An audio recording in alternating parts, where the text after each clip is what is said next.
Hello everyone, welcome to my GMB News channel. I hope everyone is having a wonderful day. Before we begin, please hit the subscribe button and give this video a thumbs up. Short of emigration, what is the best option for Britain's dazzled Trump followers now their hero confirms he is not Europe's ally but Vladimir Putin's? That's assuming what we can't in the case of Nigel Farage MP, that they do not share the US president's well-documented weakness for a genocidal invader. Even his more respectable British acolytes have until recently finessed, quite successfully, their love of Trump with his long history of Putin-pleasing.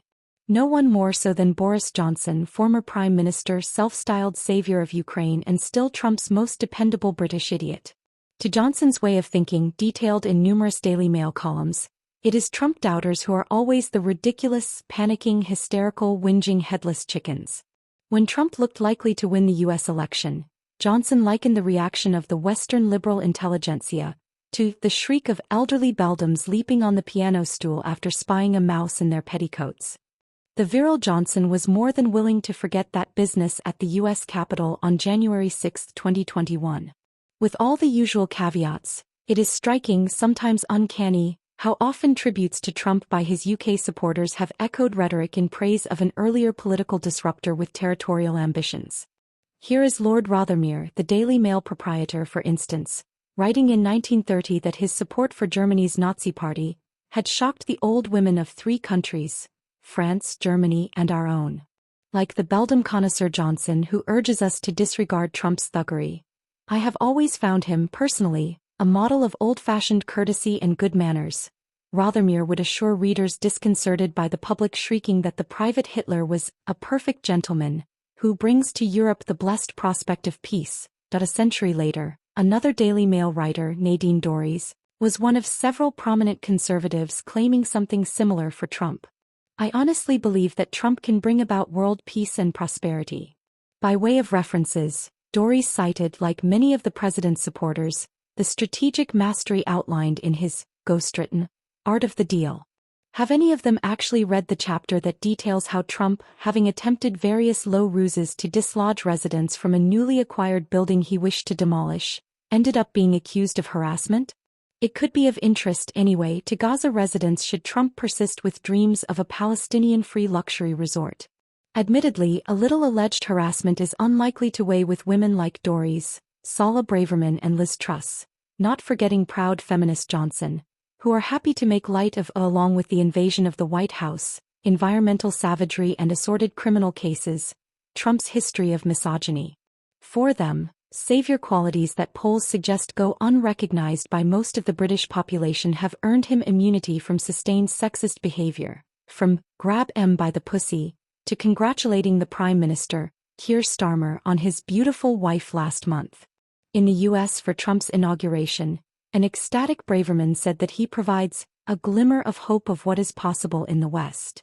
Fellow guest Truss, cementing the Norfolk Mar-a-Lago axis, hailed the incoming president for saving Western civilization. Starting as we now know with Andrew Tate. Inconveniently for Truss and other lead Trumpists including Robert Jenrick, Jacob Rees-Mogg, Piers Morgan, Priti Patel, Andrea Jenkins and a number of Mail and Telegraph contributors, today's online archive makes it trickier than in 1939 for the prominent and susceptible to pretend they were never infatuated with an amoral racist and conspiracy theorist.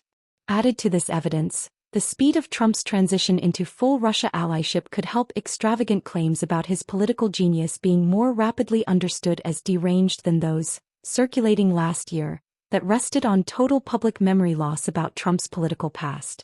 For the former Tory MP Rees-Mogg, for instance, Trump's victory was a success for democracy, and also notwithstanding his thing for Putin for free speech. The pivot towards Russia has not diminished his loyalty. Reinvigorating democracy is also positive, Mogg noted, finding something creative in Trump's denial of military assistance to Ukraine. The world may ultimately be a safer place. Braverman, the proud wearer of a MAGA cap and perhaps the closest Trump has to a Unity Mitford, who favored a golden swastika, considers his latest actions above all a wake-up call for European nations. In news sources where recent expressions of admiration for Trump must adapt to growing public suspicion, there is no avoiding a more convoluted response. In The Telegraph, where he acclaimed Trump's November victory with Trump is the last chance to save the decaying West from terminal decline. Alistair Heath now reminds readers, the reality is nuanced. Critical to this delicate work is the claim that anything that may to the uninitiated seem disgraceful about Trump, like his televised humiliation and abuse of Ukraine's President Volodymyr Zelensky, could in fact be proof of political sophistication beyond the grasp of literal-minded liberals. The sort of people who see Elon Musk, Trump favorite and alternative for Germany sympathizer, extend his arm sharply upwards and think they've witnessed a Nazi salute. Current advice for any Trump worshipper with reason to regret recent Rothermoresque effusions about renewed hope for Western civilization is to emulate Boris Johnson. Step by step, they should advance from simple Trump idolater to the role of senior Trump interpreter. Supposing Trump comes up with something like, to Zelensky, "You should never have started it," requires a Johnson fluent in Trump speak to translate. Trump's statements are not intended to be historically accurate but to shock Europeans into action. What might sound wicked, according to his latest tutorial, is spoken by a very compassionate man.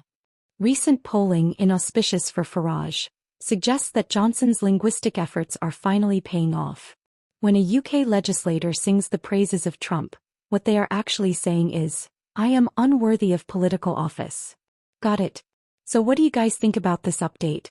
Let me know in the comments below. And if you like my videos, please press like and subscribe for more. I'll see you guys next time.